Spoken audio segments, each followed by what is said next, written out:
నమస్కారం yes news కు స్వాగతం. నేను మోనిక. ముందుగా వార్తల్లోని ముఖ్యాంశాలు చూద్దాం. విశాఖ యోగా డే వేడుకల సక్సెస్ పై ప్రధాని నరేంద్ర మోదీ హర్షం. యోగాను సామాజిక వేడుకగా మార్చారని ప్రశంస. యోగాంధ్రతో అన్ని వర్గాలను ఏకం చేశారని కితాబ్. విశాఖ కలెక్టరేట్ లో మంత్రులు అధికారులతో చంద్రబాబు సమావేశం. ప్రపంచ రికార్డుల సాధనపై సిబ్బందికి సీఎం అభినందనలు. ప్రజల భాగస్వామ్యంతోనే విజయమన్న ముఖ్యమంత్రి. ఇళ్ల పట్టాల సమస్యకు శాశ్వత పరిష్కారం చూపుతామన్న సెంట్రల్ ఎమ్మెల్యే బోండా ఉమా. 2,56,488 విలువైన ముఖ్యమంత్రి సహాయ నిధి చెక్కులు పంపిణీ. ప్రపంచ వ్యాప్తంగా ఇవాళ యోగా డే నిర్వహిస్తున్నారు. ఆరోగ్యం కోసం ఆసనాలు వేస్తున్నారు. ఏపీ ప్రభుత్వం ప్రతిష్టాత్మకంగా నిర్వహిస్తున్న యోగాంధ్ర కార్యక్రమంతో విశాఖ ఆర్కే బీచ్ సందడిగా మారింది. విశాఖ సాగర తీరం వేదికగా 11వ అంతర్జాతీయ యోగా దినోత్సవం సందర్భంగా మహా ప్రదర్శన జరిగింది. రామకృష్ణ బీచ్ నుంచి భీమిలి వరకు లక్షల మంది ఒకే మార్గంలో యోగాసనాలు వేశారు. యోగాంధ్ర కార్యక్రమానికి ప్రధాని మోదీ ముఖ్య అతిథిగా హాజరయ్యారు. ప్రపంచ యోగా దినోత్సవం సందర్భంగా శనివారం విశాఖ నగరంలో ఆంధ్రప్రదేశ్ ప్రభుత్వం యోగాంధ్ర కార్యక్రమం నిర్వహించింది. ఈ కార్యక్రమంలో లక్షలాది మంది పాల్గొన్నారు. అలాగే ప్రధానమంత్రి నరేంద్ర మోదీ కూడా ఈ కార్యక్రమం కోసం ప్రత్యేకంగా విచ్చేసి యోగాంధ్రలో పాల్గొన్నారు. విశాఖలోని ఐఎన్ఎస్ చోళ నుంచి ఆర్కే బీచ్ దగ్గరకు చేరుకున్న మోదీకి CM Chandrababu, deputy CM Pawan Kalyan తో పాటు మంత్రులు ఘన స్వాగతం పలికారు. యోగా దినోత్సవానికి సంబంధించిన ఏర్పాట్లను గత నెల రోజులుగా మంత్రి లోకేష్ వ్యక్తిగతంగా పర్యవేక్షించారని ప్రధాని మోదీ గుర్తు చేశారు. ఆయన నిరంతర పర్యవేక్షణ వల్లే కార్యక్రమాలు ఇంతటి ఘన విజయం సాధించాయని ప్రశంసించారు. యోగాను కేవలం వ్యాయామంగా మాత్రమే కాకుండా ఒక సామాజిక వేడుకగా ఎలా నిరూపించవచ్చో లోకేష్ చేసి చూపించారని కొనియాడారు. ఆంధ్రప్రదేశ్ के राज्यपाल सैयद अब्दुल नजीर जी, यहाँ के लोकप्रिय मुख्यमंत्री मेरे परम मित्र चंद्रबाबू नायडू गारू, केंद्रीय कैबिनेट के मेरे सहयोगी के राममोहन नायडू जी, प्रतापराव जाधव जी, चंद्रशेखर जी, भूपति राजू श्रीनिवास वर्मा जी, राज्य के डिप्टी सीएम पवन कल्याण गारू, अन्य महानुभाव और मेरे प्यारे भाई और बहनों, आप सबको नमस्कार। देश और दुनिया भर के सभी लोगों को इंटरनेशनल योग डे की बहुत बहुत शुभकामनाएं। आज 11वीं बार पूरा विश्व 21 जून को एक साथ योग कर रहा है। योग का सीधा साधा अर्थ होता है जुड़ना,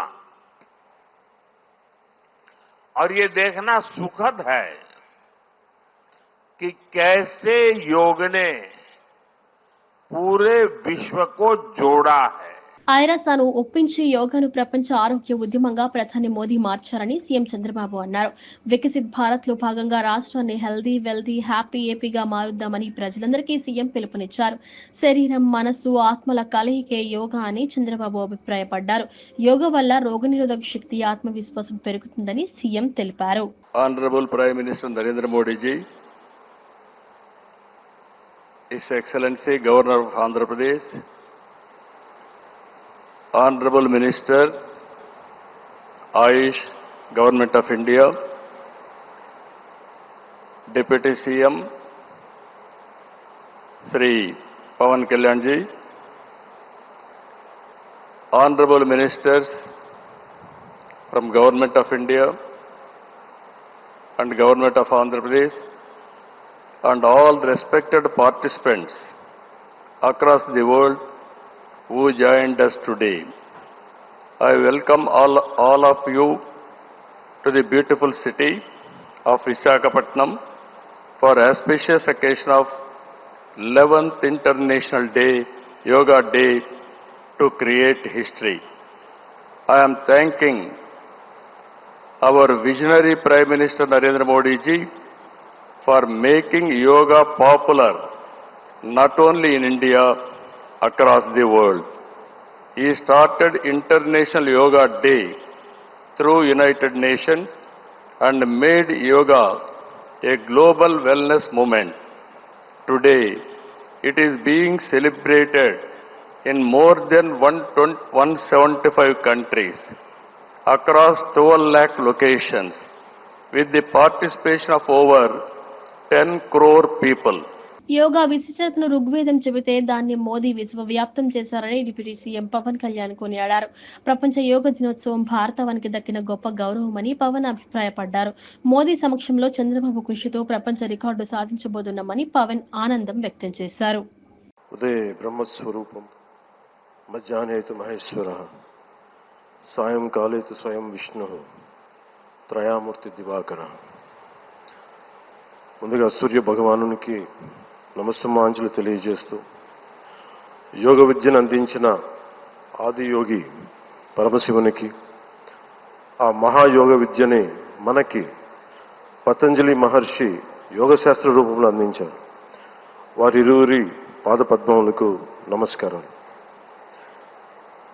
మన యోగ విశిష్టతను, గొప్పదనాన్ని ఋగ్వేదంలో ఉన్న మహానుభావులు తెలియజేస్తే దానిని ప్రపంచవ్యాపితం చేసిన దార్శనికులు మాత్రం గౌరవ ప్రధానమంత్రి శ్రీ నరేంద్ర మోదీ గారు.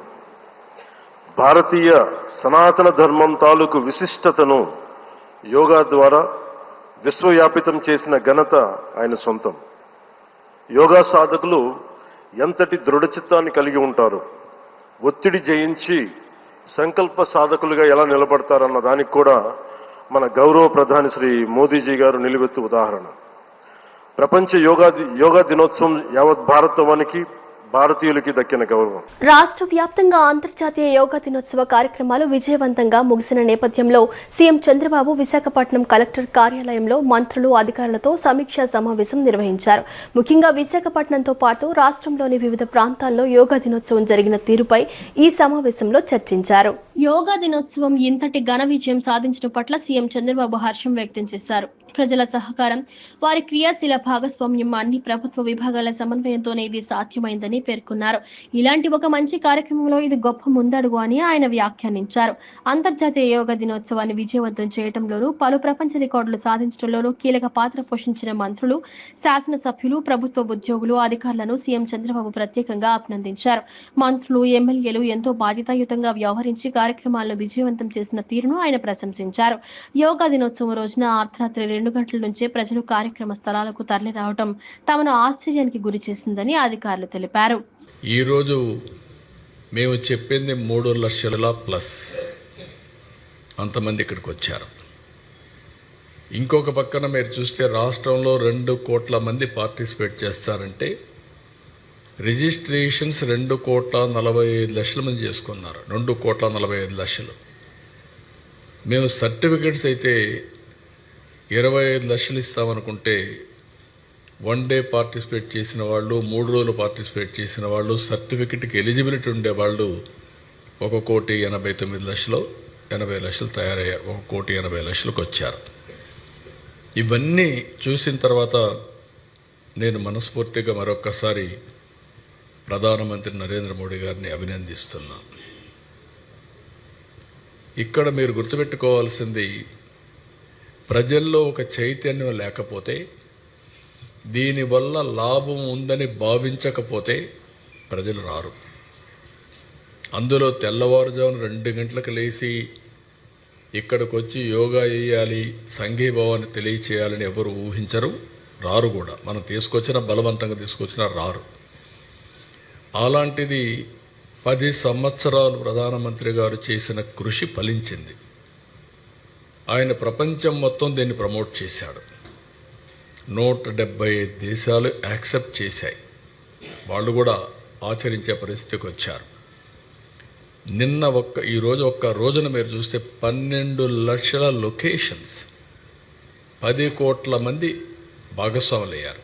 సింగ్ నగర్లోని తెలుగుదేశం పార్టీ సెంట్రల్ నియోజకవర్గ కార్యాలయంలో శుక్రవారం రోజున 63వ డివిజన్ రాజీవ్ నగర్ కు చెందిన లబ్ధిదారులకు ఇళ్ల రిజిస్ట్రేషన్ పట్టాలు పంపిణీ చేయడమైంది. శాశ్వత ఊహకు కల్పిస్తూ ఈ పట్టాలను టీడీపీ ప్రభుత్వ విప్ సెంట్రల్ నియోజకవర్గ ఎమ్మెల్యే బోండా ఉమామహేశ్వరరావు అందజేశారు. ఇక 63వ డివిజన్ రాజీవ్ నగర్ తో పాటు 62వ డివిజన్ ప్రకాష్ నగర్, పాయకాపురం ప్రాంతాలకు చెందిన లబ్ధిదారులకు 2,56,488 విలువైన ముఖ్యమంత్రి సహాయ నిధి సీఎంఆర్ఎఫ్ చెక్కులు ఈ సందర్భంగా పంపిణీ చేశారు.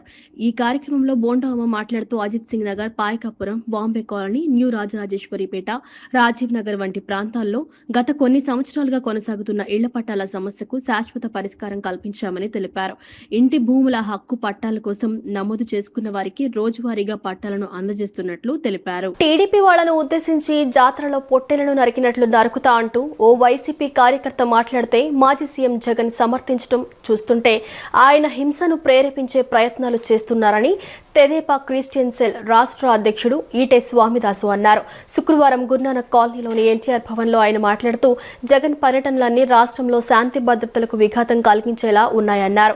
పార్టీ కార్యకర్తలను రెచ్చగొట్టేలా వ్యాఖ్యలు చేస్తే ఆ పార్టీ అధ్యక్షుడిగా జగన్ ఖండించకపోగా ప్రోత్సహించడం చూస్తే ఆయనకు పార్టీ నడిపే సమర్థత లేదని స్పష్టంగా తెలుస్తుందన్నారు. క్రిస్టియన్ సెల్ నాయకులు ఉష్ణ మోహన్ రావు, చాట్ల రాజశేఖర్, తూవరి భాస్కర్, కొక్కిలిగడ్డ ప్రసాద్, మాధవపాల్, చక్రవర్తి తదితరులు పాల్గొన్నారు. శుక్రవారం గురునానక్ కాలనీలోని ఎన్టీఆర్ భవన్లో ఆయన మాట్లాడుతూ జగన్ పర్యటనలన్నీ రాష్ట్రంలో శాంతి భద్రతలకు విఘాతం కలిగించేలా ఉన్నాయన్నారు. పార్టీ కార్యకర్తలు రెచ్చగొట్టేలా వ్యాఖ్యలు చేస్తే ఆ పార్టీ అధ్యక్షుడిగా జగన్ ఖండించకపోగా ప్రోత్సహించడం చూస్తే ఆయనకు పార్టీ నడిపే సమర్థత లేదని స్పష్టంగా తెలుస్తుందన్నారు. క్రిస్టియన్ సెల్ నాయకులు ఉష్ణమోహన్ రావు, చాట్ల రాజశేఖర్, దూవూరి భాస్కర్, కొక్కిలిగడ్డ ప్రసాద్, మాధవపాల్, చక్రవర్తి తదితరులు పాల్గొన్నారు.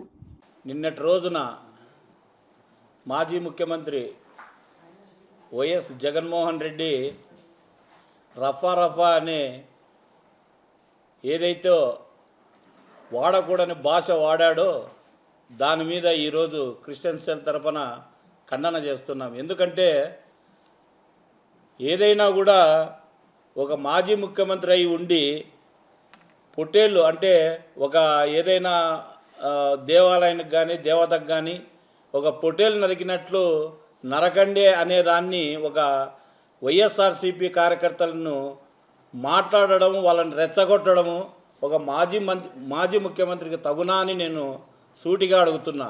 ఎందుకంటే ఒక క్రైస్తవుడిగా నువ్వు నేనేమన్నంటే గిన 4 గోడల మధ్య నేను ప్రార్థన చేస్తున్నాను అని చెప్తూ ఉంటారు. ఎప్పుడు 4 గోడల మధ్య ప్రార్థన చేస్తున్నావో లేదో మాకైతే తెలియదు, కానీ ఒక క్రైస్తవుడుగా ఎవరే కానీ ఇలాంటి మాటలు రెచ్చగొట్టరు. ఎందుకంటే యేసుక్రీస్తు ప్రభుల వారు శాంతి ప్రేమ పంచే యేసయ్య ఆయన అడుగుజాడల్లో మేము ఇక్కడున్న వాళ్ళంతా క్రైస్తవులము. మేము ఏ రోజు హింసను ప్రోత్సహించము. ఎందుకంటే మాకు హింసను ప్రోత్సహించమని మా దేవుడు చెప్పలే. యేసయ్య ప్రేమ శాంతిని పంచమన్నాడు. ఈరోజు రాష్ట్రంలో ఒక ప్రశాంతమైనటువంటి సమాధానమైనటువంటి శాంతియుత రాష్ట్రంలో నారా చంద్రబాబు నాయుడు గారి ద్వారా, అలాగే మరి పవన్ కళ్యాణ్ ద్వారా, అలాగే మరి ప్రాముఖ్యంగా మరి కూటమి ఆధ్వర్యంలో జరుగుతున్నటువంటి రాష్ట్ర అభివృద్ధికి మరి ఈరోజు ఏదో పరామర్శ అని చెప్పేసి అని ఒక యాత్ర పెట్టి ప్రజల్ని రెచ్చగొట్టే ధోరణి కావచ్చు, మాట్లాడేటువంటి మాటలు ప్రజలను ఒకవైపు హింసాత్మకమైనటువంటి రీతిలో ప్రోత్సహించేటువంటి సినిమా డైలాగులతో ప్రజలని మేలుకొల్పోయే దశగా అది ఉంది, కానీ శాంతి మార్గం లేదు. ఎందుకంటే మీరు దేవుని తెలుసుకున్నారు. దేవుడు ఎప్పుడు కూడా హింసను ప్రోత్సహించేవాడు కాదు. ఆయన నేనే మార్గమును, నేనే సత్యమును, నేనే జీవమును అన్నాడు. కాబట్టి తోటివారిని ప్రేమించి హింసించే వరకు ప్రార్థన చేయమన్నదే క్రైస్తవ తత్వం. క్రియాయోగ సాధనతో జీవితం ఆనందమయంగా మారుతుందని యోగదా సత్సంగ సొసైటీ వైఎస్ఎస్ ఉపాధ్యక్షుడు స్వామి స్మరణానంద తెలిపారు. అంతర్జాతీయ యోగా దినోత్సవం సందర్భంగా విజయవాడ వచ్చిన ఆయన రామచంద్ర నగర్లోని క్రియాయోగ సాధనతో జీవితం ఆనందమయంగా మారుతుందని యోగదా సత్సంగ సొసైటీ ఉపాధ్యక్షుడు స్వామి స్మరణానంద తెలిపారు. అంతర్జాతీయ యోగా దినోత్సవం సందర్భంగా విజయవాడ వచ్చిన ఆయన రామచంద్ర నగర్లోని వైఎస్ఎస్ ధ్యాన కేంద్రంలో విలేకరులతో మాట్లాడారు. ఈ నెల నెల 22న ఆదివారం ఉదయం 9:30 గంటలకు విజయవాడ శివరామకృష్ణ క్షేత్రంలో క్రియాయోగంపై ప్రత్యేక కార్యక్రమం నిర్వహించనున్నట్లు తెలిపారు. క్రియాయోగంతో ఆనందమైన జీవితం అనే అంశంపై స్వామి స్మరణానంద ప్రసంగించనున్నట్లు తెలిపారు. ధ్యాన పద్ధతుల్లో ఆసక్తి ఉన్నవారు దరఖాస్తు చేసుకుని స్వయంగా స్వామీజీ నుంచి శిక్షణ పొందవచ్చని ధ్యాన కేంద్ర సమన్వయకర్త వి మౌలంకర్ రావు తెలిపారు. కార్యక్రమానికి భక్తులు పెద్ద సంఖ్యలో హాజరు కావాలని పిలుపునిచ్చారు. మరిన్ని వివరాలకు 9848125539 లేదా 9440908788 నంబర్లను సంప్రదించాలని సూచించారు. అంతర్జాతీయ యోగా దినోత్సవ సందర్భంగా విజయవాడకు రావడం నాకు చాలా సంతోషంగా ఉంది. నేను యోగదా సత్సంగ సొసైటీ రాంచీ నుంచి వచ్చాను. యోగదా సత్సంగ సొసైటీ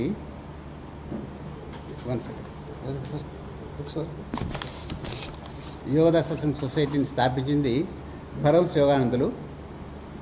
ఆయన చిత్రం చూసే ఉంటారు. ఈయన ఈ పుస్తకం రాశారు, ఒక యోగి ఆత్మకథ. ఈ పుస్తకం ప్రపంచంలో 50 భాషల్లో అందుబాటులో ఉంది. ఇండియాలోని 14 భాషలు ఉన్నాయి. ఈ పుస్తకం సంస్కృతంలోను, ఉర్దూలోను, పంజాబీ, ఇంగ్లీష్, తెలుగు, తమిళ్, భారతదేశంలోని 14 భాషలు, ప్రపంచంలో 50 భాషల్లో ఉంది. అది చెప్తుంది దీని యొక్క విలువ అన్ని భాషల్లో. ఇది పరమహంస యోగానందులే మా సంస్థ పరమహంస యోగదా సత్సంగ సొసైటీ అనే దాన్ని స్థాపించారు. మా సంస్థ యొక్క ఉద్దేశం ఏంటంటే ముఖ్యంగా మానవుడి ఆత్మ వికాసానికి భగవంతుడి యొక్క ఉనికి తెలుసుకొనగలిగే ధ్యాన పద్ధతులను నేర్పడం, శాస్త్రీయమైన ధ్యాన పద్ధతులను నేర్పడం, ముఖ్యంగా క్రియాయోగాన్ని గురించి చెప్తాం. కొన్ని విభాగాలకే పరిమితమైన త్రిమూర్తి లైఫ్ లైన్ హాస్పిటల్ను పూర్తి స్థాయిలో ఆధునీకరించి మల్టీ స్పెషాలిటీ సేవలను అందుబాటులోకి తీసుకువచ్చినట్లు doctor DLR group MD managing director Lakshman Raju తెలిపారు. Gynaecology, general surgery, urology, neurology, diabetology వంటి విభాగాలతో పాటు డయాలసిస్ యూనిట్లు కూడా ఏర్పాటు చేసినట్లు పేర్కొన్నారు. సామాన్యులకు కార్పొరేట్ స్థాయిలో వైద్య సేవలు అందించేలా సేవా దృక్పథంతో ఆసుపత్రి సేవలు అందించనున్నట్లు లక్ష్మణ్ రాజు తెలిపారు. సూర్యారావుపేట డోర్నకల్ రోడ్డులోని త్రిమూర్తి లైఫ్ లైన్ హాస్పిటల్ను పూర్తి స్థాయిలో ఆధునీకరించి ప్రారంభించారు.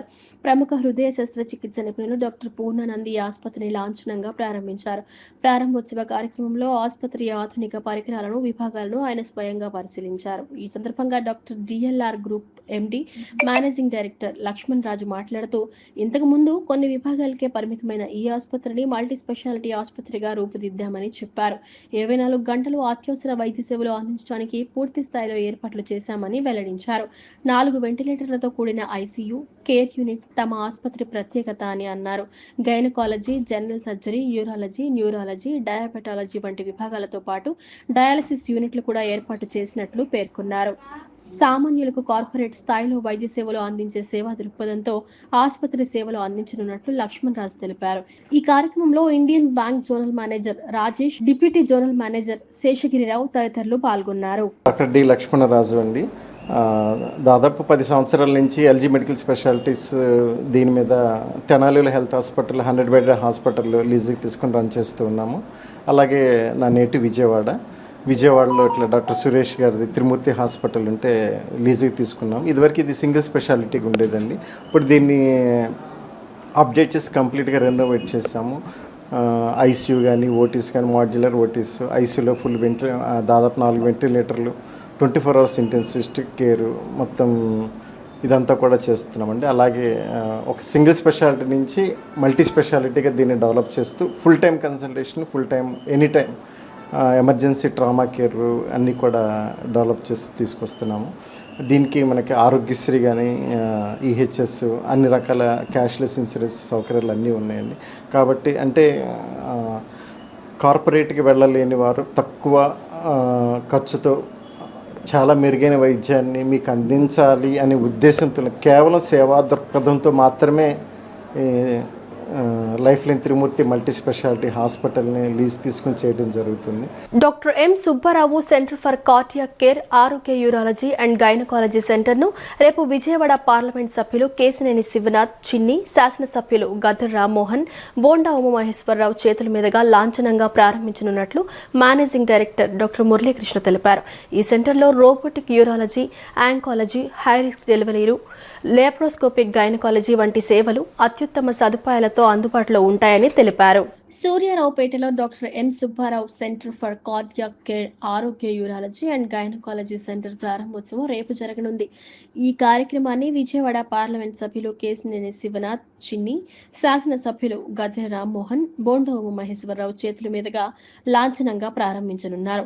ఈ సందర్భంగా hospital managing director doctor Muralikrishna media సమావేశంలో మాట్లాడుతూ అత్యాధునిక సాంకేతికతతో నిష్ణాత వైద్యులతో కూడిన ఈ కేంద్రాన్ని ప్రజలకు అందుబాటులోకి తీసుకురాబోతున్నట్లు తెలిపారు. గుండె జబ్బులు, కిడ్నీ సంబంధిత వ్యాధులు, గర్భం మరియు గర్భ సంబంధిత సమస్యలకు ఆధునిక వైద్య సేవలు అందించనున్నట్లు వెల్లడించారు. ఈ సెంటర్లో robotic urology, oncology, high risk డెలివరీలు, లాప్రోస్కోపిక్ గైనకాలజీ వంటి వైద్య సేవలు అత్యుత్తమ సదుపాయాలతో అందుబాటులో ఉంటాయని తెలిపారు. విజయవాడ నగర ప్రజలు ఈ సేవలను సద్వినియోగం చేసుకోవాలని ఆయన కోరారు. విలేకరుల సమావేశంలో ప్రముఖ కార్డియాలజిస్టులు doctor Pavan Nallamothu, doctor Varun Nallamothu, gynaecologist doctor Tummala Varshini తదితరులు పాల్గొన్నారు. ఈరోజు ఈ ప్రెస్ మీట్ ముఖ్య కారణం ఏంటంటే 2 సూపర్ స్పెషాలిటీ యూనిట్స్, అంటే ఫస్ట్ ఫ్లోర్లో కార్డియాలజీ సూపర్ స్పెషాలిటీ యూనిట్, అట్లాగే సెకండ్ ఫ్లోర్లో యూరాలజీ అండ్ గైనకాలజీ యూనిట్స్ అనేది మేము 22వ తారీఖు ఈ నెల 22/6/2025న ప్రారంభించడం జరుగుతుంది. ముఖ్యంగా ఇందులో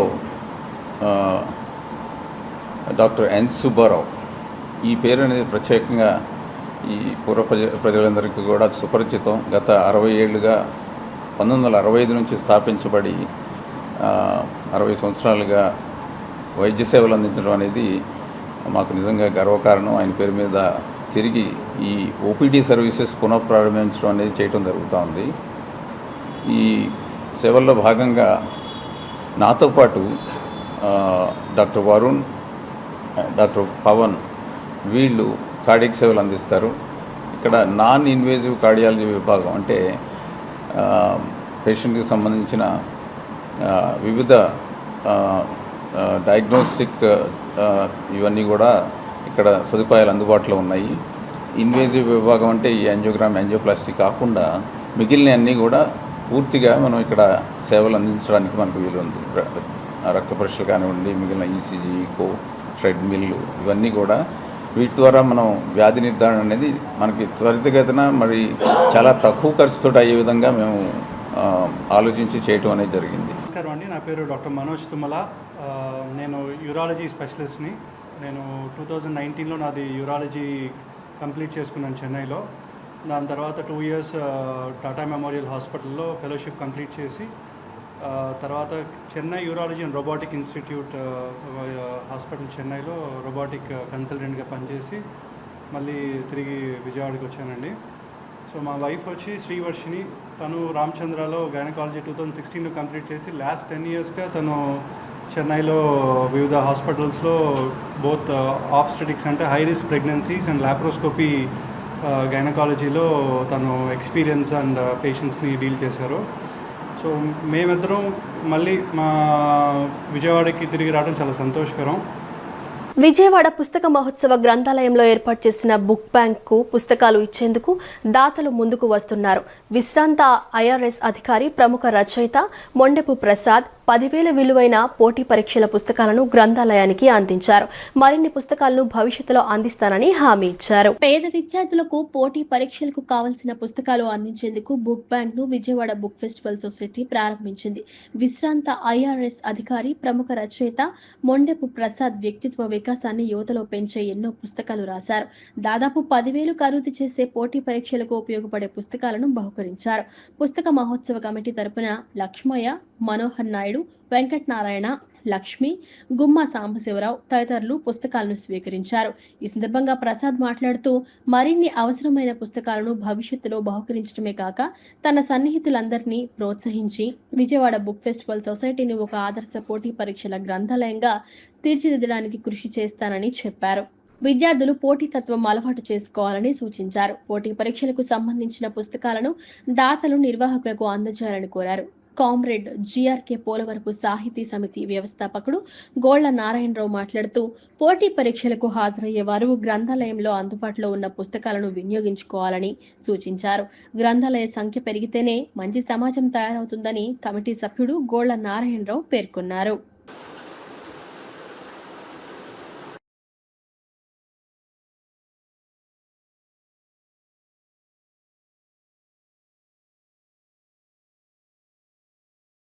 కమిటీ సభ్యుడు గోళ్ల నారాయణ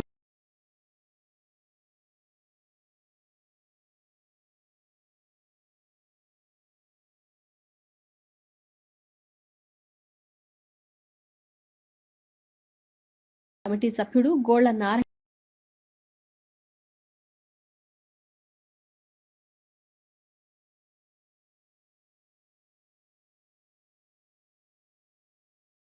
విద్యుత్ రంగంలో ప్రభుత్వం తీసుకుంటున్న నిర్ణయాలు ప్రజలపై భారంగా మారుతున్నాయని సిపిఎం రాష్ట్ర కమిటీ సభ్యుడు దోనిపూడి కాశీనాథ్ ఆరోపించారు. ప్రతి మీటర్పై 93 నెలలు ఈఎంఐ కట్టాల్సిన పరిస్థితి ఏర్పడిందని, ఇది సామాన్య ప్రజలకు భారంగా మారనుందని అన్నారు.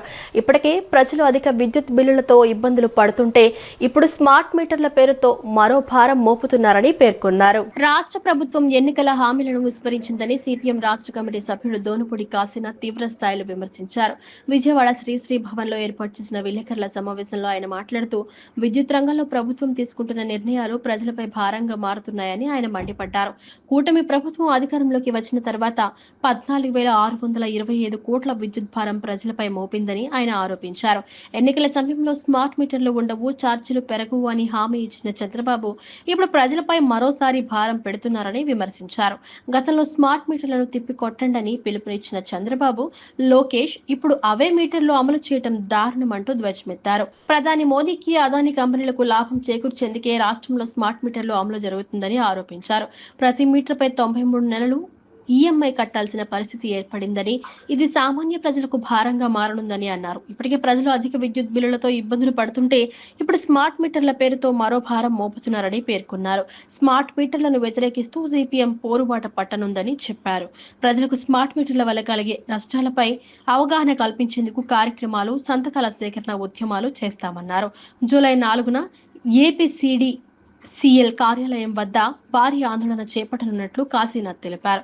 ఈ సందర్భంగా సిపిఎం ఆధ్వర్యంలో రూపొందించిన స్మార్ట్ మీటర్లపై పోరుబాట పోస్టర్ను ఆవిష్కరించారు. ప్రభుత్వం ఎన్నికల వాగ్దానాలని తొంగలో తొక్కింది. మేము అధికారం చేపడితే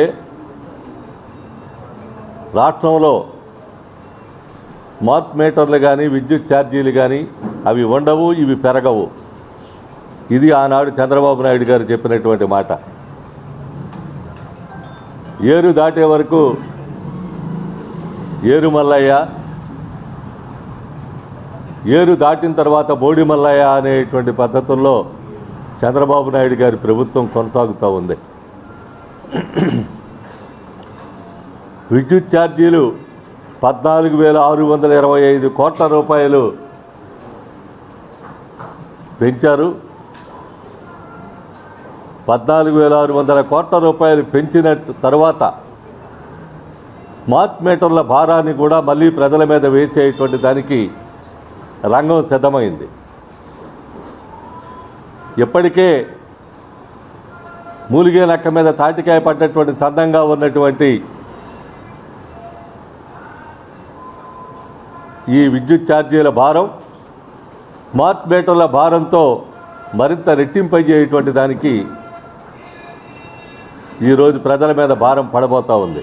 మానవ హక్కుల పరిరక్షణ అంతరి బాధ్యత అని పలువురు వక్తలు అభిప్రాయపడ్డారు. మానవ హక్కులు ఎక్కడ ఉల్లంఘన జరిగినా ప్రతి ఒక్కరూ ప్రతిస్పందించాలని వారు పిలుపునిచ్చారు. హక్కుల ఉల్లంఘన జరిగినట్లు గమనిస్తే స్పందించకపోతే రేపు అదే పరిస్థితి అందరికీ ఎదురవుతుందన్నారు. ఆంధ్ర అడ్వకేట్స్ ఫోరం ఆధ్వర్యంలో మానవ హక్కుల పరిరక్షణ న్యాయవాదుల పాత్ర అనే అంశంపై చర్చా కార్యక్రమం జరిగింది. ఈ కార్యక్రమంలో ఏపీ హైకోర్టు న్యాయమూర్తి జస్టిస్ బి చంద్రకుమార్, విద్యావేత్త డాక్టర్ వసుంధర, అడ్వకేట్ ఫోరం రాష్ట్ర కన్వీనర్ బి అశోక్ కుమార్, మాజీ ఐఏఎస్ అధికారి విజయ్ కుమార్ తదితరులు పాల్గొని విస్తృతంగా చర్చించారు. ఈ సందర్భంగా వారు మాట్లాడుతూ మానవ హక్కుల ప్రాథమిక హక్కులని అన్నారు. ఈ హక్కులను ఎవరు భంగం కలిగించినా ఖచ్చితంగా స్పందించాల్సిందేనని స్పష్టం చేశారు. మన హక్కులకు భంగం కలిగినప్పుడు మాత్రమే కాకుండా ఎక్కడైనా ఎవరి హక్కుల ఉల్లంఘన జరిగినట్లు గమనించినా వెనువెంటనే స్పందించాలన్నారు.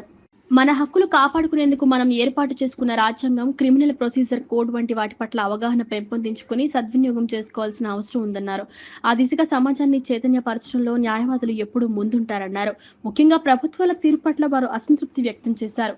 అధికారంలో లేనప్పుడు ఒక విధంగా, లేనప్పుడు మరో విధంగా వ్యవహరించడం సరికాదన్నారు. ప్రతీకార చర్యలకు అధికారులను దుర్వినియోగం చేస్తున్నారని ధ్వజమెత్తారు.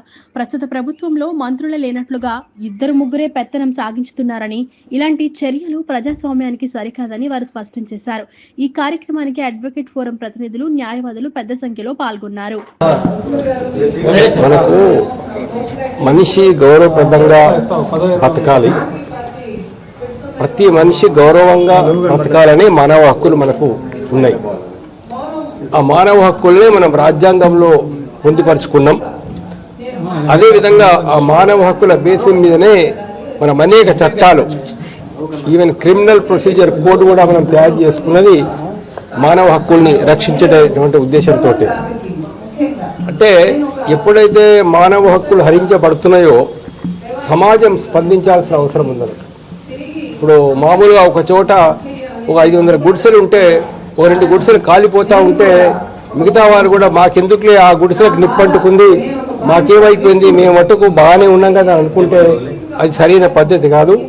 ఆ నిప్పు రవ్వలు ఎగిరి ఆ మంటలు అని వ్యాపించి మొత్తం అన్ని గుడిసెలు కాలిపోయేటువంటి ప్రమాదం ఉంది. కాబట్టి ఎక్కడ మానవ హక్కుల ఉల్లంఘన జరిగినా కూడా సమాజం స్పందించాల్సినటువంటి అవసరం ఉంది. సమాజం స్పందించినప్పుడే, ప్రజలు స్పందించినప్పుడే మానవ హక్కుల్ని మనం కాపాడమని జరుగుతుంది. ఈరోజు మన రాష్ట్రంలో మానవ హక్కుల ఉల్లంఘన ఎలా జరుగుతుందనేటువంటి అంశంతో పాటు న్యాయవాదులు ఉన్నటువంటి వారు ఎలాంటి పాత్ర తీసుకోవాలి అనే దాని మీద ఒక సెమినార్ ఈరోజు ఇక్కడ ఐలాపురంలో జరగటం, దానిలో పాల్గొనడం జరిగింది.